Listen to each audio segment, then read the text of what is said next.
Bueno, muchachos, el día de hoy vamos a tener ya nuestra última clase teórica del curso. El tema que nos reúne el día de hoy es microbiología del suelo. Vamos a revisar cómo los microorganismos nos ayudan a la degradación de la materia orgánica, pero si se darán cuenta que es un resumen ya de lo que hemos visto durante gran parte del semestre. Al finalizar les voy a dar ya el listado o los horarios más bien, de tutorías que vamos a realizar el día jueves. Recordemos que el jueves nos reunimos a las 8 de la noche para yo entregarles el estudio de caso. Es decir, yo se lo subo por el Classroom y a las 8 les explico en 10 minuticos de qué se trata la actividad. Y a partir de esa hora empiezo a hacer tutorías de 10 minutos con cada grupo. Ya ahorita al finalizar les muestro ese horario cómo quedó. Bueno, entonces para recordar, el suelo pues es el principal medio en que crecen las plantas, debido pues a que tenemos un soporte físico que les va a proporcionar a estos organismos todos los nutrientes inorgánicos que requieren para poder vivir, el agua, y pues tiene un entorno al lado de las raíces de una buena cantidad de gases que pues le va a permitir absorber otros minerales como por ejemplo el amoníaco, el agua que está en estado gaseoso, para que pueda hacer ese proceso de fotosíntesis. En este caso, pues es bueno recordar que esos nutrientes inorgánicos de los que hablaba anteriormente, pues los utilizan las plantas a través de dos procesos importantes. Primero, la mineralización de la materia orgánica, que la hemos hablado ya durante ya casi 2 meses, que la realizan los microorganismos a través de los procesos de descomposición de la materia orgánica, en donde degradan esa materia para convertirla en sustancias inorgánicas. Atraviesa todos los ciclos biogeoquímicos. Y el otro proceso es la meteorización. Ese proceso de meteorización puede ser a través de procesos físicos, químicos o biológicos. Y es que las rocas que contienen la corteza terrestre se fisuren, se partan y quede ya accesible esa materia inorgánica para el resto de las plantas.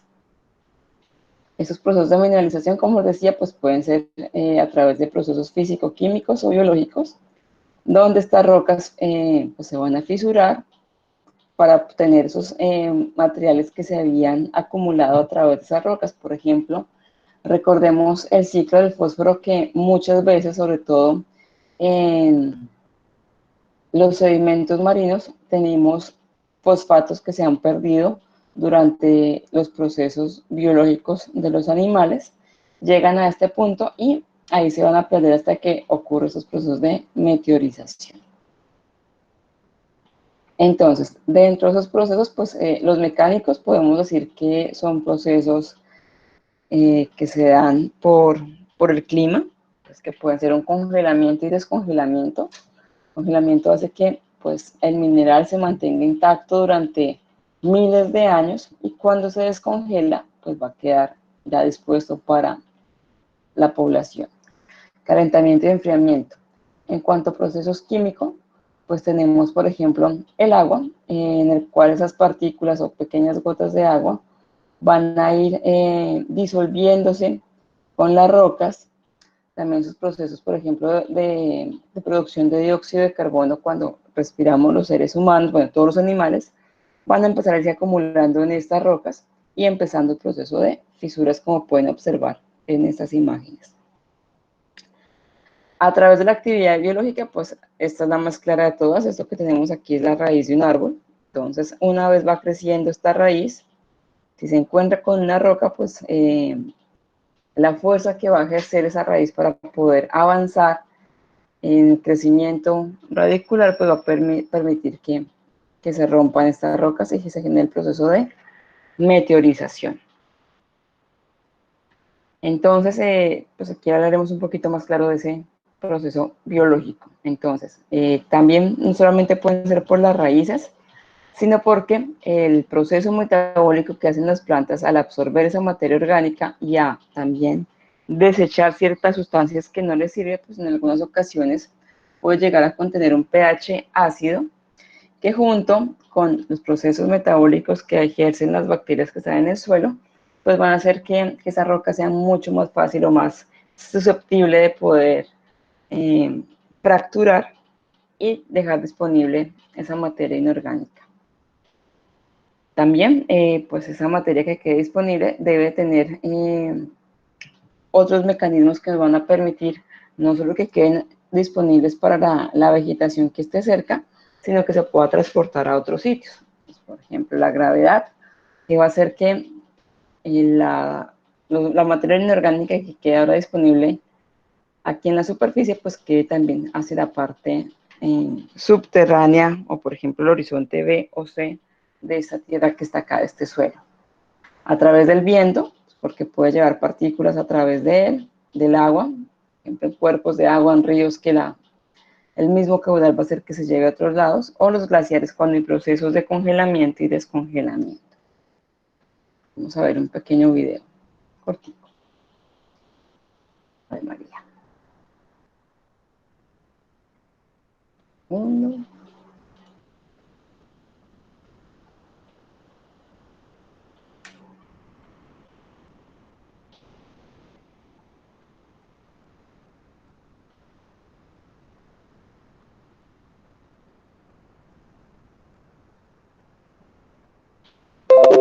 ¿Me confirman si están viendo el video, por favor? Dice meteorización y erosión. No, señora. No, profe.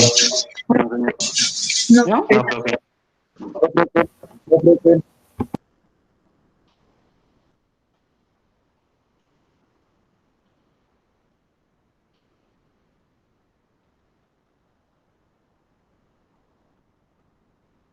¿Ahora sí? Sí, profe. Sí, profe, ya. Sí, profe. Sí, ya, profe.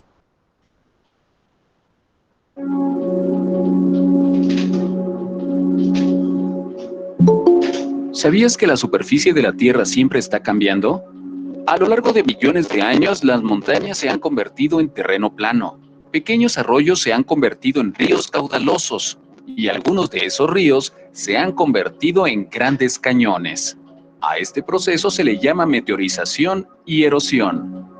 La meteorización puede ser causada por el viento y el agua que desgastan a las rocas y mueven el suelo, o por el efecto de gravedad, la cual jala a las rocas de las montañas.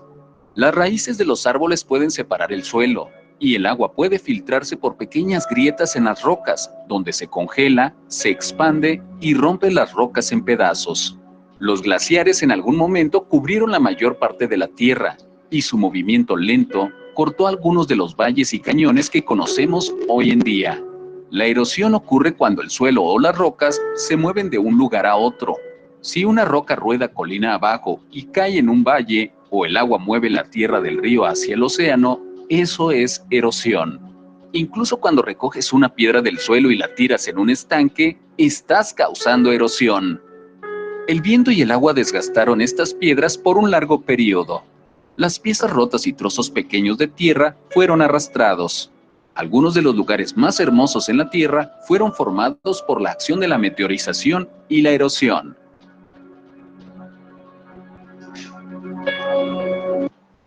Bueno, este video nos mostraba más gráficamente ese proceso de la meteorización. Vemos la presentación.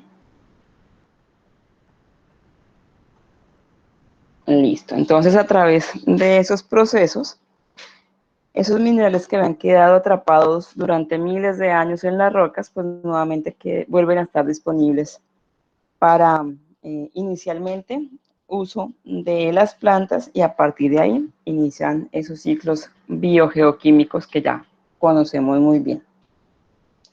Importante, es un proceso que requiere todas las etapas físico-químicas y biológicas para que se dé completamente.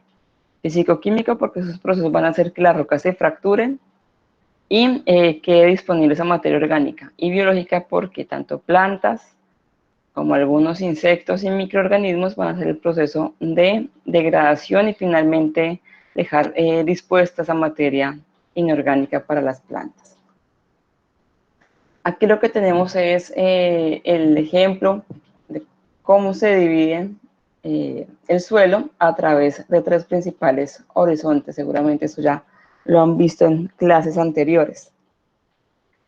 Entonces, principalmente, pues el suelo está dividido, podríamos hablar de 3 horizontes principales. El horizonte A, que es donde encontramos la mayor parte de la materia orgánica que está disponible para la descomposición por parte de animales y microorganismos. El tipo de tierra o suelo que encontramos acá son arcillas que son muy ricas en materia orgánica. Y pues aquí también encontramos las raíces de los árboles, muchas hojas o ramas que han caído de los árboles hacia este horizonte. Profundidad, pues más o menos está entre los 0 y los 50 centímetros de profundidad. En el horizonte B, que está aproximadamente desde los 50 centímetros hasta el metro de profundidad, encontramos acumulación de óxidos de aluminio, de carbonatos de calcio, que me van a hacer que empiece a cambiarme también la granulosidad y las características del suelo. El horizonte A tiene ese color típico de la tierra, que es un color café casi negro, y en el horizonte B encontramos más un color claro, una roca más clara. En el C ya tenemos las rocas que se empiezan a fragmentar, que es un poco más alterada, que son las que empiezan a tener ese proceso de meteorización, y está a una profundidad de 1 metro hasta 1,5 metros aproximadamente. Después de eso, pues ya encontramos roca viva, donde hay una gran cantidad de sustancias inorgánicas transformadas en roca, que no están disponibles para ningún ser vivo en este momento. Vamos a ver rápidamente las características de esos 3 horizontes. Pues el A, como les decía, pues su característica previa es que es el color típico de la tierra, son 50 centímetros de profundidad, pueden variar más o menos unos 10-15 centímetros. Características principales, como les decía, encontramos la mayoría de las raíces de los árboles, al ser el primer contacto que está en la superficie de la tierra, pues aquí tendremos muchas hojas muertas, partes de las plantas que también han caído sobre ella, semillas, frutos que han caído sobre ella. Como tiene una gran cantidad de materia orgánica, pues tendremos acá una gran cantidad también de organismos que ayudan a la degradación de la misma. Entonces encontramos insectos, artrópodos pequeños como algunas garrapatas, encontraremos también arañas, encontramos lombrices, Polilla. las polillas también que tienen, no solamente su función es ayudarnos a la degradación, sino que dentro de su estómago, por ejemplo las polillas, tienen microorganismos que tienen la capacidad de degradar lignina y hemicelulosa. Entonces, también estarían acá los nemátodos y pues una gran cantidad de microorganismos que ya hemos hablado durante todos los ciclos biogeoquímicos. Entonces, aquí encontramos, digamos que el horizonte A es donde está la mayor cantidad, el mayor proceso biológico que se está dando dentro del suelo, porque están descomponiendo completamente la materia orgánica, dejándola disponible en forma de materia inorgánica para que las plantas lo puedan absorber. O sea, que van a correr una gran cantidad de procesos físico-químicos y biológicos. Pues aquí pues observamos las características ya físicas en la anterior a biológicas, acá físico-químicas. Tenemos pues una gran cantidad de gránulos con materiales inorgánicos, residuos orgánicos. Encontramos agua, que en ocasiones pues me está humedeciendo o ya llegando hasta la inundación de estos gránulos. Una gran cantidad de gases que están también disueltos con los gránulos de materia orgánica, con los microorganismos, con iones y cationes que se encuentran aquí presentes.